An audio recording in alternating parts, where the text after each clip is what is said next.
Hi అండి, thumbnail చూశారు కదా. మీరు ఎలా ఉన్నా ఎవరికి నచ్చడం లేదు, అంతేనా? అందుకని వచ్చారు ఆ వీడియోకి. అవునండి, మీరు ఎలా ఉన్నా ఎవరికి నచ్చట్లేదని బాధపడుతున్నారు కదా. అలా బాధపడాల్సిన అవసరం లేదు.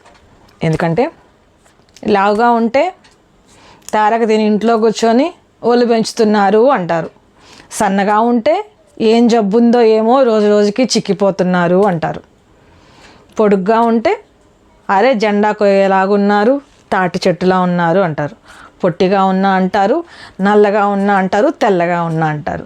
ఇదేది కాదు, అన్నీ height, weight, colour, body physique మొత్తం కరెక్ట్గా ఉన్నా అది కూడా చూసి ఓరవలేరు. అప్పుడు కూడా అంటారు ఎవరి కోసం ఇలా బాడీ ఫిజిక్ మెయింటైన్ చేస్తున్నారు అని. తప్పుగా అనుకోకండి. జాబ్ చేసినా అంటారు, చేయకపోయినా అంటారు. నవ్వితే అంత ఎక్కిలితనం ఎందుకు అంటారు.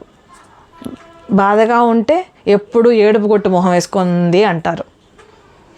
నవ్వినా అంటారు, ఏడ్చినా అంటారు, ఆఖరికి కూర్చున్నా అంటారు, లేచినా అంటారు.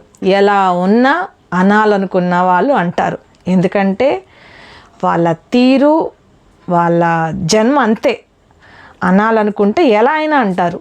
సో అలాంటి వాళ్ళకి ఎదుటి వాళ్ళకి నచ్చాలనో, పక్కన వాళ్ళు మెచ్చుకోవాలనో, ప్రతిసారి ఎవ్రీ టైం మిమ్మల్ని మీరు అడ్జస్ట్ చేసుకుంటూ, మిమ్మల్ని మీరు మార్చుకుంటూ వెళ్ళారంటే మీ జీవితం మొత్తం అట్లా అడ్జస్ట్ అవ్వడానికి, మారడానికే సరిపోతుంది. పోనీ ఇంత కష్టపడి వాళ్ళ మీద ఉండే అతి ప్రేమ వల్ల వాళ్ళకి నచ్చాలని మీరు మార్చుకుంటూ వెళ్ళారనుకోండి, వన్ ఫైన్ మార్నింగ్ అనుకున్న మార్పు అయితే మీలో వస్తుంది. అలా వచ్చిన తర్వాత అప్పుడైనా నచ్చుతారా? గ్యారంటీ ఇవ్వగలరా మీరు? 100% నచ్చరు. అందరికీ మీరు ఎలా ఉన్నా ప్రతి ఒక్కరిని మెప్పించాలి అంటే 100% అది ఎప్పటికీ జరగదు. శ్రీరాముడు గొప్పవాడు, ఆది పురుషుడు అంటారు అందరికీ. కానీ రావణాసుడికి నచ్చాడా? నచ్చలేదు. రావణాసుడు మన దృష్టిలో విలన్, కానీ అతన్ని కూడా నచ్చి చేసుకున్నవాడు ఉన్నారు కదా. అంతే. ఎవరిలో ఎన్ని క్వాలిటీస్ ఉన్నా ఎవరికి ఏది నచ్చితే అది మాత్రమే చూస్తారు, చూడగలరు. సో అక్కడ మీలో ఉండే క్వాలిటీ కంటే కూడా చూసే వాళ్ళ చూపుని బట్టి ఉంటుంది.